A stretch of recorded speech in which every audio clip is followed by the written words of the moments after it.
नमस्कार।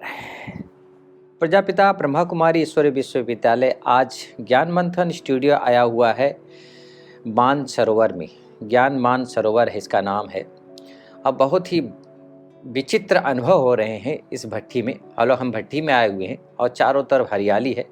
यहाँ कोई दुकान नहीं है और बहुत ही अच्छी तपस्या हो रही है। दोस्तों, आज हम ऐसी दिव्य आत्मा से मिलवाना जा रहे हैं। मैंने इनको बहुत नज़दीकी से देखा है। बड़े सरल स्वभाव और इनके बोल में ही बड़ा ही नम्रता दिखाई देती है और सहज भाव से चलते हैं। जैसे सतयुग में सब कुछ सरल सहज रूप से वहाँ पर हर एक कोई व्यवहार करता है, ऐसे ही हमारे चुनेश भाई जी हैं जो एजुकेशन विंग में अपनी सेवाएं दे रहे हैं और पिछले 15 साल से निस्वार्थ भाव से यज्ञ में समर्पित रूप से रह रहे हैं। तो आइए हम मिलवाते हैं हमारे चुनेश भाई से कि कैसे इस ज्ञान मार्ग में चलते हुए और उससे पहले उनका क्या इतिहास रहा। छोटे सारांश में आपको थोड़ा शॉर्ट होगा, जल्दी जल्दी में हम पूछते जाएंगे, बताते जाएंगे। चुनेश भाई, बहुत बहुत धन्यवाद, आप अपना समय दिया और मैं समझता हूँ कि आपके पास बहुत कम समय है। सर्वप्रथम आपका जन्म कहाँ हुआ था? मेरा जन्म धमतरी छत्तीसगढ़ में हुआ और लौकिक में मैंने 12वीं तक की पढ़ाई कंप्लीट की। आपके कितने भाई बहन हैं?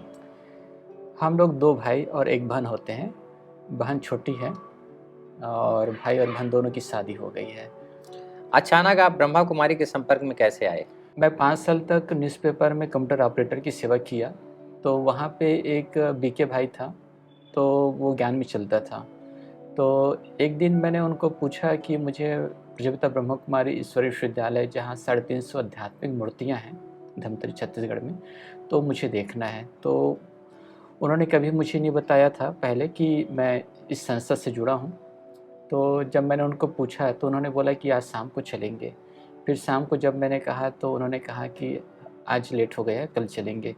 तो ऐसे करते-करते 2 या 3 दिन बीत गया। फिर मैंने उनको कहा कि मैं अकेले ही जाता हूँ। शिवरात्रि का दिन था 2004। तो उस दिन मैं घर से निकला और हमारा जो धमतरी में दिव्य धाम सेंटर है वहाँ पहुँचा। तो वहाँ पे शिवरात्रि की तैयारी हो रही थी। सेंटर के भाई-बहनें सेवाओं में बिज़ी थे। मैं जैसे अंदर प्रवेश किया तो 4 भाई मुझे मिले। तो उनमें से एक भाई को मैंने कहा कि मुझे मूर्तियाँ देखनी है, क्योंकि यहाँ की मूर्तियाँ बहुत फ़ेमस है और लोग दूर-दूर से देखने आते हैं। क्योंकि पेपर में आते थे। न्यूज़पेपर में भी छपता था, कोई ना कोई प्रोग्राम होता था, झांकी होती थी, तो फिर जानकारी होती थी क्योंकि मैं न्यूज़पेपर में था, तो बहुत सुना हुआ था आध्यात्मिक मूर्तियों के बारे में, लेकिन आज तक कभी गया नहीं था। जबकि मुझे धमतरी में रहते हुए 18-20 साल हो गए थे। तो फिर मैं गया तो उन्होंने कहा कि अभी हम सब बिज़ी हैं। हॉल के अंदर इस साइड लेफ्ट साइड में 4 पैनल था, राइट साइड में 4 पैनल था। तो मुझे उन्होंने कहा कि आप पर्दा हटा कर के आप देख लीजिए। तो मैं 4 पर्दा हटा कर के देखा। फिर उसके बाद फिर मैंने कहा कि अभी मैंने देख लिया है। तो उन्होंने कहा कि कल आप आना, कल हम आपको समझाएँगे, क्योंकि आज सब बिज़ी इस वजह से हम समझा नहीं पा रहे हैं। तो उन्होंने मुझसे रिक्वेस्ट किया कि आगे सामुदायिक भवन है सेंटर के पास, वहाँ जाइए, वहाँ पे प्रोग्राम चल रहा है, प्रोग्राम अटेंड अटेंड कीजिए। तो फिर मैं सामुदायिक भवन गया, वहाँ पे हमारी आदरणीय सरिता दीदी जी क्लास करा रही थी, सभी ब्राह्मण भाई-बहनें वहाँ थे, सब व्हाइट ड्रेस में थे, मुझे बहुत अच्छा लग रहा था वो सीन। फिर मैं घर गया, घर से फिर ऑफ़िस आया। ऑफ़िस आने के बाद उस भाई को मैंने कहा कि मैं जा कर के देख लिया हूँ, तो अभी जाने की ज़रूरत नहीं है। तो उन्होंने कहा कि वहाँ किसी ने आपको समझाया? तो मैंने कहा कि वहाँ किसी ने नहीं समझाया। तो कहा कि जब तक आप समझेंगे नहीं तब तक उसके आध्यात्मिक रहस्य को आपको पता नहीं चलेगा। फिर मैं उनके साथ फिर गया। फिर वहाँ एक श्याम भाई है जो टीचर था, अभी रिटायर्ड हो गए हैं। तो उन्होंने मुझे विज़डम समझाया, आत्मा परमात्मा जो भी है। तो समझाते वक़्त उन्होंने मुझे कहा कि परमात्मा का इस धरा पर अवतरण हो चुका है। यह बात मुझे दिल को लगी और उसी समय मैंने निश्चय कर लिया कि मुझे यह ज्ञान में चलना है। और मैंने उनको कुछ बातें पूछी, जैसे परमात्मा आ चुका है, तो इसके बारे में मुझे और विस्तार से बताओ। तो उन्होंने बोला कि 7 दिन का कोर्स करो। फिर मैंने 7 दिन का कोर्स किया, फिर निश्चय हुआ, फिर रेगुलर मैंने मुरली सुनी और परमात्मा का ज्ञान योग करता आया और सन 2009-10 में मैं माउंट आबू आ गया। जब आप यहाँ आए तो घर से कोई आपको कोई विघ्न बाधाएं नहीं आई? जब मैं घर से पहली बार 2004 में आया, तो उस समय कोई विघ्न नहीं आया, क्योंकि मैं आप लौकिक की बात बताना चाहूँगा कि पहले मेरा उठने का टाइमिंग 8 बजे होता था। तो जैसे ही मैं ज्ञान में जुड़ा, तो हमारे सेंटर में जो मुरली होती है उसका टाइमिंग 6 बजे होता था। तो मैं 5:30 तक रेडी हो जाता था, फिर मैं सेंटर जाता था। तो यह देख कर के मेरे माताजी और परिवार वाले बहुत खुश हुए कि बहुत जल्दी सो के उठ जाता है। और कई बार तो अगर मान लो मुझे लेट हो रहा हो तो मुझे मेरी माताजी उठाती थी। तो इस तरह से परिवर्तन देख कर के वो लोग बहुत खुश हुए कि बहुत जल्दी सो के उठ रहा है। और जैसे मुझे दीदी ने कहा था कि जब आप ज्ञान में जुड़ गए तो आप अपने परिवार वालों को भी जोड़ना। तो मैंने अपने परिवार में मेरे माताजी, मेरी बहन, मेरा भाई, सभी को मैंने 7 डेज़ का कोर्स कराया, तो सभी का पूरा सपोर्ट मिला। लेकिन जब मैं मधुबन आया और मधुबन से जब वापस गया और जब मैंने घर में कहा कि मुझे अपना जीवन मधुबन में समर्पित करना है, फिर उसके बाद मेरे माताजी ने कहा कि जो भी सेवा करनी है, यहीं रहकर करो। मधुबन छुट्टी में नहीं मिला। छुट्टी नहीं मिली। फिर मैंने बाबा को बहुत बोला, योग भी किया, बाबा से बातें भी की और इस तरह से धीरे-धीरे करके विघ्न जो भी थे, योग बंधन से चुक्त हुआ और ऑफ़िस का भी जो भी बंधन था, है ना? वहाँ से भी छुट्टी नहीं मिलती थी। लेकिन मैंने अपने जैसा हमजिन्स वहाँ तैयार किया और उसके बाद ऑफ़िस से भी छुट्टी मिली और घर से शहर से स्वीकृति मिली और अभी घर में मेरी माताजी ज्ञान में चलती है, मेरा भाई भी बीच-बीच में आते हैं, मेरी पूरी फ़ैमिली ब्रह्मा कुमारीज़ के टच में है और बाबा उनसे सेवा ले रहे हैं। दोस्तों, चुनेश भाई की एक बहुत अच्छी विशेषता है कि जो भी आप डायमंड हॉल के आजू-बाजू या सेंटरों पे जितने भी स्लोगन्स आप देखते हैं, जहाँ भी वे बैनर लगे रहते हैं, तो हम उनकी सेवाओं बेहद सेवाओं के निमित्त हैं हमारे चुनेश भाई जी। बहुत सुंदर। आपकी हॉबी क्या है? स्कूल लाइफ में मैं क्रिकेट खेलना पसंद करता था और मैं ओपनिंग बैट्समैन भी था बहुत और सुंदर। बॉलिंग भी करता था, स्पिन बॉलिंग और फास्ट भी बॉलिंग करता था हुँ, और मैं कबड्डी भी खेला हूँ, खो-खो भी खेला हूँ, लेकिन क्रिकेट में मुझे ज़्यादा रुचि है और अभी भी कभी-कभी मैं क्रिकेट देखता हूँ और कभी चांस मिलता है तो कभी-कभार मैं क्रिकेट खेलने भी जाता हूँ, तपोवन में। बहुत सुंदर। जैसे कि आपने 7 दिन का जो कोर्स किया, उस कोर्स में कौन-सा चीज़ आपको भा गया कि ये चीज़ तो बहुत काम की चीज़ है? सभी अच्छी लगी, लेकिन जैसे सृष्टि चक्र है उसमें कंप्लीट इस ज्ञान का पूरा रहस्य है। एक बार मैं झाँकी के समय प्रदर्शनी में समझा रहा था, तो एक भाई आया, तो उनको मैंने काफ़ी अच्छी तरह से समझाया तो बहुत प्रभावित हुआ, मेरा नंबर लेकर गया और वो टच में आया और उसके बाद भी वो काफ़ी समय तक मुझसे बीच-बीच में मिलता रहा। तो सृष्टि चक्र बहुत काफ़ी अच्छा अच्छा रहा, लगा आपको। बहुत अच्छा लगा। ज्ञान में आने से पहले आप भगवान किसे मानते थे? ज्ञान में आने से पहले मैंने बहुत भक्ति की। स्कूल लाइफ से लेकर के ज्ञान में आने तक 15 दिन तक मैं प्रत्येक सोमवार को शिव का व्रत रखता था, फिर अगले दिन मंगलवार को हनुमान जी का व्रत रखता था। लेकिन घर में मेरी माताजी ने कहा कि हनुमान जी का व्रत नहीं रखो क्योंकि लगातार 2 दिन हो रहा है, स्वास्थ्य भी डाउन होगा। तो काफ़ी समय तक मैंने शिव का व्रत रखा और हमारे घर के पास एक मंदिर है शिव का, तो वहाँ बीच-बीच में जाता था, पूजा भी करता था। इसके अलावा नवरात्रि में 9 दिनों तक माँ दुर्गा का पूजा अर्चना करता था। ऐसी जन्माष्टमी में शिव का व्रत रखता था। तो और स्कूल भी जाता था तो तिलक लगा के जाता था। तो मेरे जो दोस्त होते थे वो मुझे ईमानदार, सत्यवादी बोलते थे, मेरा बहुत रिस्पेक्ट करते थे और अभी भी बहुत रिस्पेक्ट करते हैं। जब मैं घर जाता हूँ तो मेरे दोस्त लोग मुझसे मिलते हैं, घर आते हैं, उनसे मिलने जाता हूँ।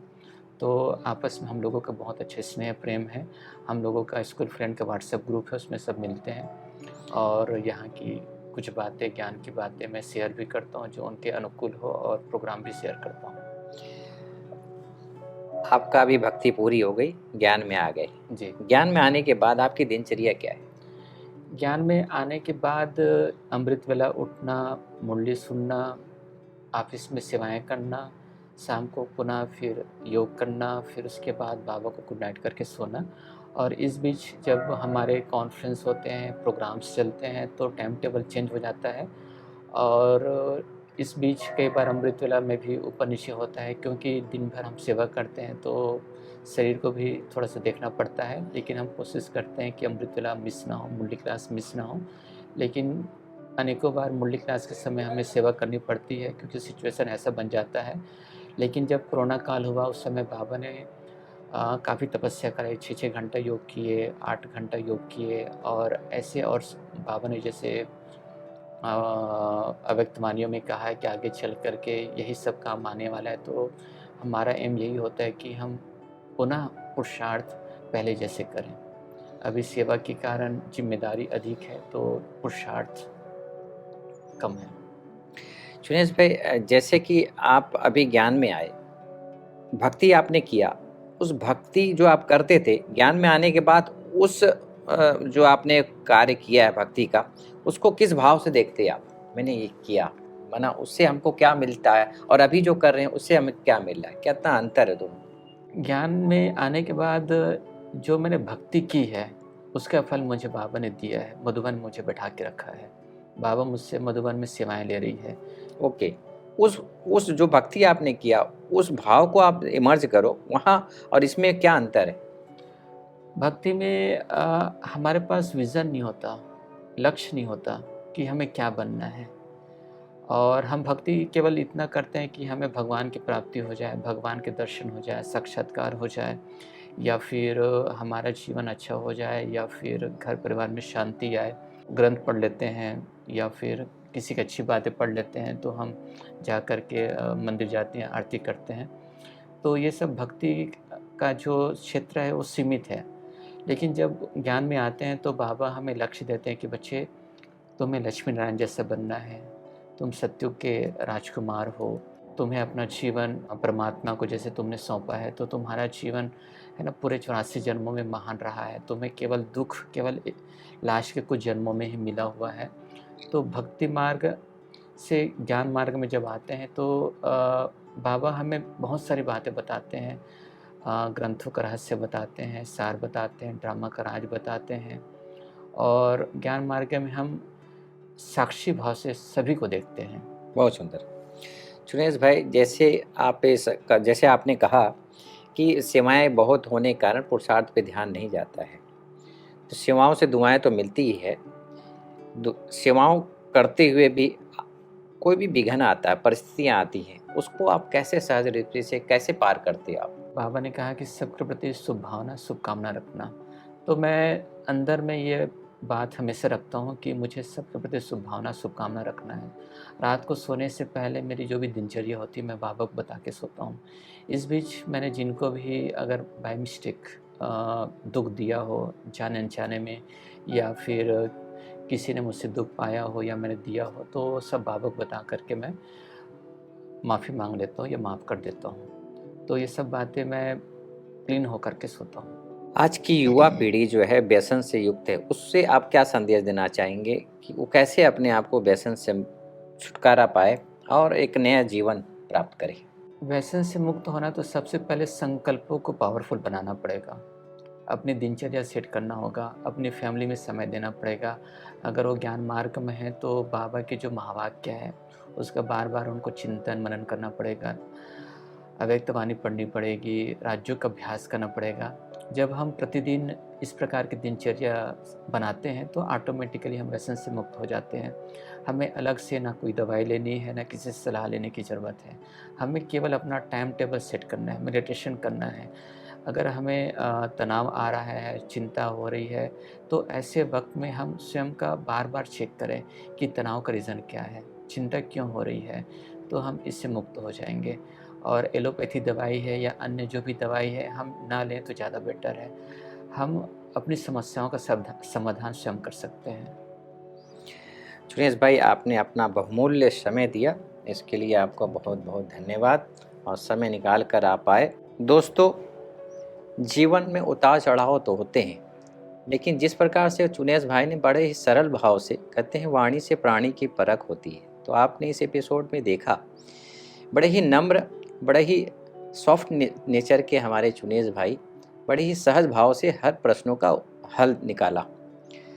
हम किसी भी परिस्थिति में हो, अगर सहज भाव से नम्र होकर उस परिस्थितियों का समाधान करेंगे, नेचुरल है कि वो समाधान हो जाएगा। ऐसा कोई ताला नहीं जिसकी चाबी नहीं बनी हो आध्यात्मिक मार्ग में। तो ऐसे ही दिव्य आत्माओं से फिर हम आपको अवगत कराते रहेंगे। तब तक के लिए हमें इजाज़त दीजिए। ओम शांति। धन्यवाद पुनेश भाई।